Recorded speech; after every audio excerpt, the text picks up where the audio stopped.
Hai sis, RM1,000 untuk sis. Ni Anzalna Nasir ke?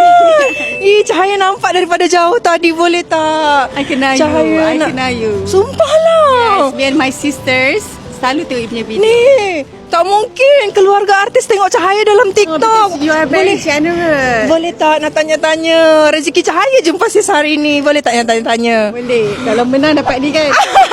Dah tahu dah macam biasa. Agak-agak boleh dapat jawab Jangan tak tanya soalan ni? susah. Boleh. Senang je soalan ni. Bila tahun perkahwinan adik you Nazira Nasir berkahwin? Senang kan? Bila? 2019. Salah, bukan. Takkan tak tahu. Jangan bagi adik I tengok ni.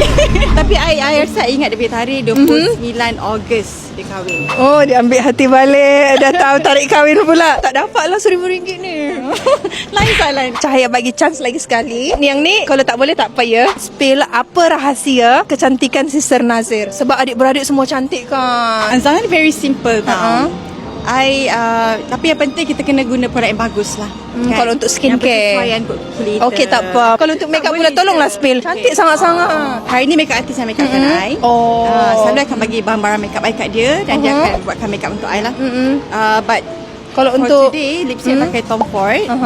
And then I punya eyeshadow tadi dia guna Hourglass. For skin I guna Essence this one. Oh, yang ni. Tahu Timeporia. Beberapa artis yang pernah Cahaya interview ada pakai yang ni juga. Tahu. Aku sebab makeup artist tu try guna ni. So bila I guna best. Terima kasih sebab sudi Cahaya interview. Tengok, sis punya PA pun dah lari, dah tunggu. Terima kasih sangat-sangat. RM1,000 untuk sis. Ambil lah. Tadi kan dah excited sangat-sangat. Dapat I mata duit time tapi I tak nak ambil.